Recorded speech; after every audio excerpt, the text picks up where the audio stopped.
Given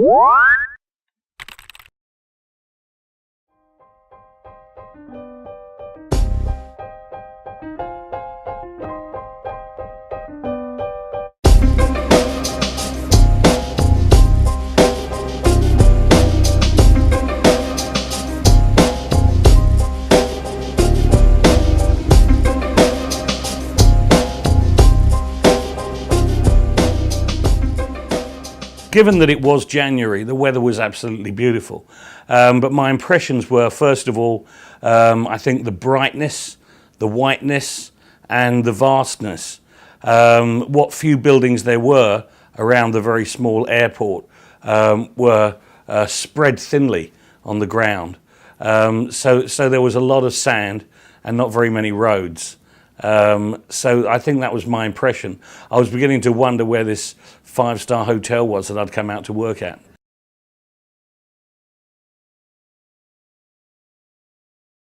Readers won't be aware, but right back in the 70s, alcohol could be served anywhere. So you'd have clubs and pubs literally on the streets of Dubai, but there was nowhere to promote them. When I arrived, there was no newspaper, there was no magazine, there was very little television, and radio was in its infancy.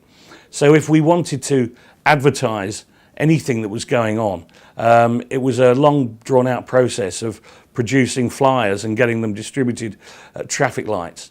It wasn't rocket science. I came up with the concept of launching What's On magazine because I knew that in the coming 2 or 3 years there were going to be around 50 new five-star hotels opening. When I gave up my job in the hotel and I started What's On, I also flew over all of the equipment to launch the UAE's first mobile disco. So we had strobes, we had sound to light system, a fantastic record collection. And our first art director became my roadie, and we were doing gigs around the Emirates, mainly in Dubai and Al Ain and Ras Al Khaimah, 2 or 3 times a week for the first 2 years that What's On was in existence. And to be honest, we made more money out of the disco in those first 2 years than we made out of What's On. Now, the captain's table, of course, was in a hotel. It was in the Dubai Marine Hotel, very much a cabaret bar. It had a resident band, which was called Eduardo's, and the first host was Anita Rio, and she was followed then by a guy called Val Johnson, who arrived in town in '82 with his group Shades of Love, but stayed on as the sort of resident host there. So that was one of the most popular nightclubs to go to, and it featured an ever-changing lineup of mainly British cabaret acts, and many of those hung around for years and years. Dave Blakely was a very popular singer in the north of London. He came out to the captain's table, and then he never left. He hung around and he opened the Alamo, and then he opened another bar and restaurant.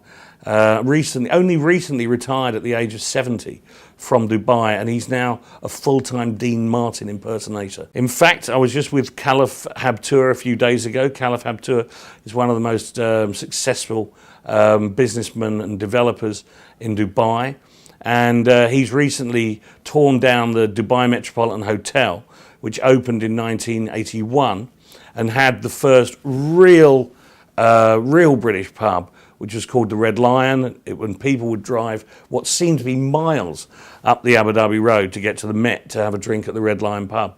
Anyway, he's torn it all down. He's rebuilding a brand new hotel on that site, and he told me a couple of days ago that part of the design will be to reproduce the Red Lion pub. So we've got that to look forward to. A few celebrities had been here, and once they started to talk about it, and also they would tell people what a fantastic time they'd had, it became easier and easier for other people to attract the big stars to come out. And there were lots. I mean, bands like Boney M, who were huge at the time, you know, they came and played out here I think in 1981. In fact, there was a series that Dubai Television put on in 1981, where every week they brought out huge stars, mainly from Europe, but also sometimes from America. In 1982, we brought out 8 of the 1966 World Cup squad that won the World Cup, led by Bobby Moore. We had Bobby Moore, Martin Peters, Jeff Hurst, the 3 goal scorers. We had Ian Callaghan, and then we had some fill-ins like Mike Summerby and a couple of other top players. But we brought out this team with 8 of the original 66 stars and then 3 sub. The What's On published World Cup souvenir. We bought the rights from FIFA for the Middle East, and we published the World Cup souvenir in English and in Arabic. So we had these guys out here for 10 days playing football against every conceivable team. We put them up against the national squad. We put them up against the league champions of the expats.